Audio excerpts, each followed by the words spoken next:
Bencana yang dipicu kejadian alam di Indonesia cenderung mengalami peningkatan dalam kurun 6 bulan terakhir. Pada 2021 hingga pertengahan Desember, BNPB mencatat lebih dari 3.000 bencana yang terjadi di Indonesia.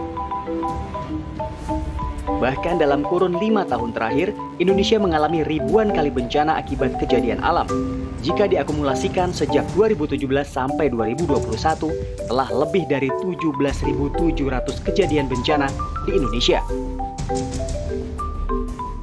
Sejumlah wilayah Indonesia sudah mengalami bencana sejak awal 2021. Gempa bumi di Sulawesi membuka dera bencana yang melanda Nusantara.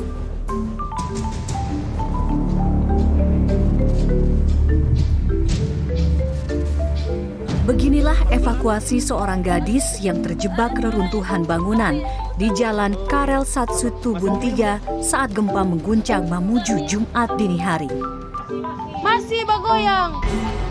Beginilah suasana kepanikan masyarakat Kepulauan Talaut, Sulawesi Utara saat diguncang gempa pada Kamis malam. Kejadian bencana di Indonesia yang terjadi sepanjang 2021 didominasi bencana hidrometeorologi basah. Terjadi lebih dari 1.200 bencana banjir, 600 lebih kejadian tanah longsor, dan sekurangnya 750 cuaca ekstrim.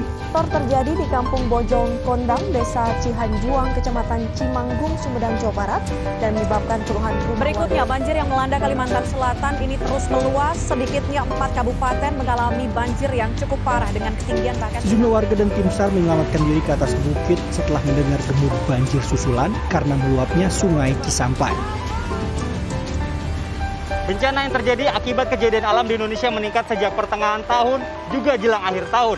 Bencana hidrometeorologi menjadi salah satu yang dominan, dengan hujan menjadi pemicunya.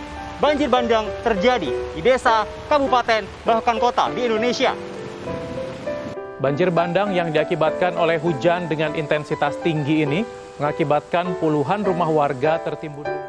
Inilah video detik-detik banjir bandang melanda Kota Batu, Jawa Timur. Dari data BPBD Kota Batu, kerusakan dan kerugian akibat peristiwa ini masih dalam pendataan. Selain korban meninggal, belasan orang belum ditemukan hingga menjelang siang hari. Jenazah yang ditemukan setelah banjir bandang di Garut, Jawa Barat langsung dibawa ke Rumah Sakit Guntur. Tidak hanya bencana hidrometeorologi, posisi Indonesia di jalur cincin api juga membuat 3/4 wilayah di Indonesia berisiko terhadap bencana akibat erupsi gunung api. Sekurangnya 75 dari 127 gunung api di Indonesia dalam status aktif dan rentan erupsi. Sepanjang 2021, sejumlah gunung api menunjukkan gejala keaktifannya, banjir lahar dingin, erupsi, bahkan guguran kubah lava.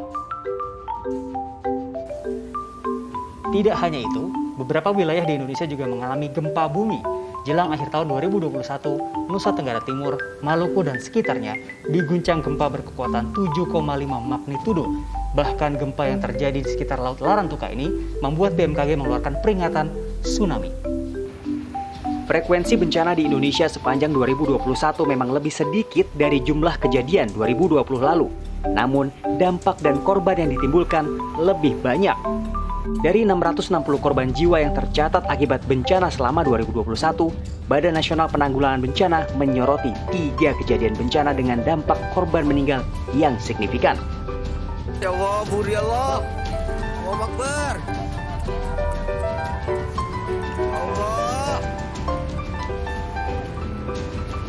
Ketiganya adalah gempa Mamuju dan Majene, Sulawesi Barat pada Januari dengan 105 korban jiwa. Siklon Seroja di Nusa Tenggara Timur pada April dengan 182 korban jiwa, dan guguran kubah lava Semeru, Jawa Timur pada awal Desember lalu dengan 43 korban jiwa. Memang dari sisi dampak itu ada kenaikan terkait dengan korban meninggal, kemudian kerusakan rumah, infrastruktur, dan kerusakan yang sifatnya fisik. Itu ada peningkatan. Jadi frekuensinya berkurang, tetapi dampaknya menjadi lebih besar, khususnya untuk jiwa dan harta benda.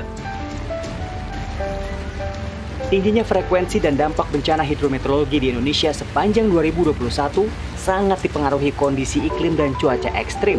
Anomali cuaca seperti curah hujan tinggi pun terjadi merata dari barat sampai timur Indonesia. Secara umum merata, baik Indonesia bagian barat, tengah, dan timur. Tinggal waktunya silih berganti, tergantung yang kondisi lahannya yang paling rentan. Misalnya kalau intensitas hujannya kan kurang lebih sama ya, tapi kondisi lahannya ada yang hutannya masih hijau, ada yang sudah terbuka, lahannya udah rusak. Nah, yang rusak itu yang akan mengalami bencana lebih dahulu. Nah, yang lebih terjaga lingkungannya, dia tidak akan mengalami bencana. Mitigasi menjadi jalan keluar paling logis. Masyarakat, pemerintah, dan para ilmuwan di Indonesia perlu duduk bersama untuk mencari jalan keluar terhindar dari bencana yang lebih besar. Sekurangnya ada 3 hal mendesak yang harus diperbaiki segera. Tata ruang, tata kelola air, dan tata krama manusia terhadap hak alam di sekitarnya. Begitu Juliarto, Dwi Prasetyo, Jakarta.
Yang terparah saat ini yang melanda 100% yaitu seluruh kakak yaitu ada di Desa Tertung, kemudian Anggajaya, Teluk Kelasam, kemudian Tanjung Kelasam, dan Munggu Bantu.